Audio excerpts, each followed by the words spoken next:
Have you ever thought about making a barbecue pit and selling it on the side? Well, I'm about to show you the steps that I take from start to finish. I have a 16-inch pipe that I found on Facebook Marketplace at a very good price.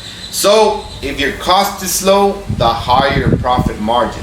I was able to get this at $100. This is 26 inches. I usually make my pits 2 feet, and then I add a side smoker. On this one, we're not gonna add a side smoker. It's just gonna be the pit itself.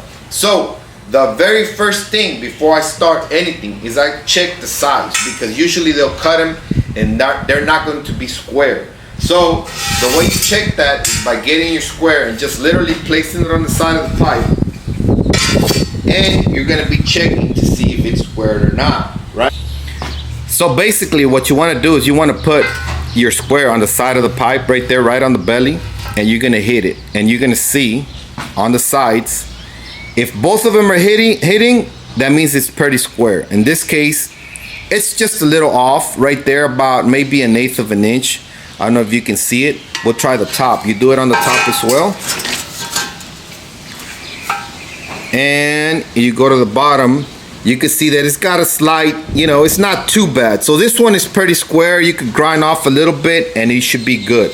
Now this other side, because it's longer, we're gonna cut it anyways, but you can see there's a slight separation there from where the cut went crooked. So what do you wanna do to correct this? So what you're gonna do is, because this side is pretty square and you're gonna cut this side off, all you have to do now is you just measure from the top, put it at 2 feet or whatever desired length you wanna make it, and you're gonna mark that, right? I already have my 2-foot mark on top. After that, you're gonna get your wraparound, and you're gonna mark a straight line. Now, the way I square my lines here is by simply grabbing the wraparound, going around, and then what I do, let me show you on the other side. What I do is I meet the wraparound together, just like so, right? Put the edges, and then I roll it up and down,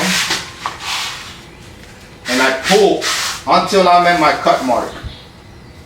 Once I'm at my cut mark, all I'm gonna do is overlap it. All you do is overlap it, and then you just mark it right here. That's gonna be your cut mark, and that ensures that you have a square cut. So now, what is the next step that I take? The next step that I take is I'm going to be labeling the center on top and the center on the belly. Usually that's what I do. I know people do them differently. That's going to be for my door opening up. How do you find the center? You could do it 2 ways. You can get a center finder, put it on top, mark your center punch here, and then go on to the belly itself, right? And do the same thing, and then you connect your lines. And that is what I use for my doors. If you don't have a center finder, what you can do is know the outside diameter of the pipe. This is 16 inches. Anything 14 inches and above, the outside diameter, if it's 16, it's gonna be 16, so you don't have to worry about that. So I know that half of 16 is 8. All you have to do is put your square on the side right here, put a level on top, move it down, find your 8, and mark it. That is your center, and then you do it over here as well, and you would do it on the belly itself. Let's go ahead and mark the centers on the belly for my doors. All right, so I got my center finder here. All you do is basically put it on top, and I don't punch it. I just kind of mark it here, and I drag it back up, and I make a line, and right at the edge, I just make my mark. And then I go on this side and do the same thing.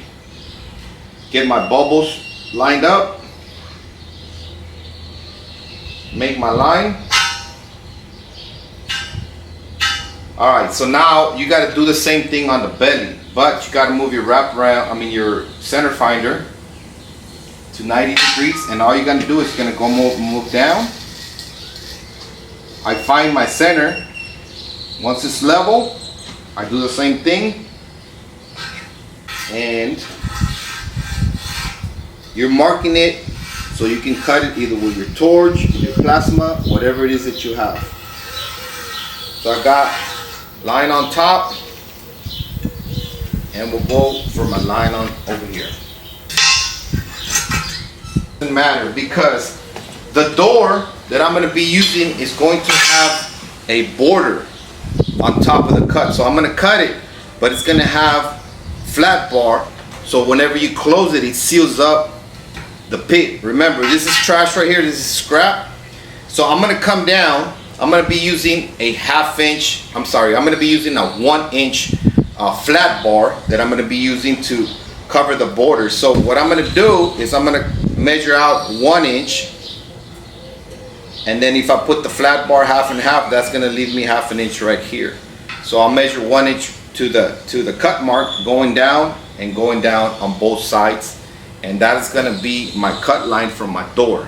I got both of my lines from my door. Now all I got to do is get my wrap around and do the same thing here.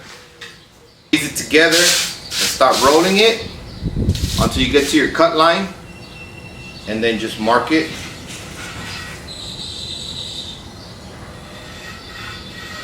Bam, you got your first cut. Then all you do is you mark it. So what is your next step? What I'm going to do now is I'm going to get my cutting torch. I'm going to cut this, and I'm going to cut a line off the top, a line going down and a line going this way, and I'm going to be adding my hinges. I'm going to tell you how I separate it. This is a basic barbecue build. Everybody does it differently, but if you're trying just to build the basic one, this is how I start.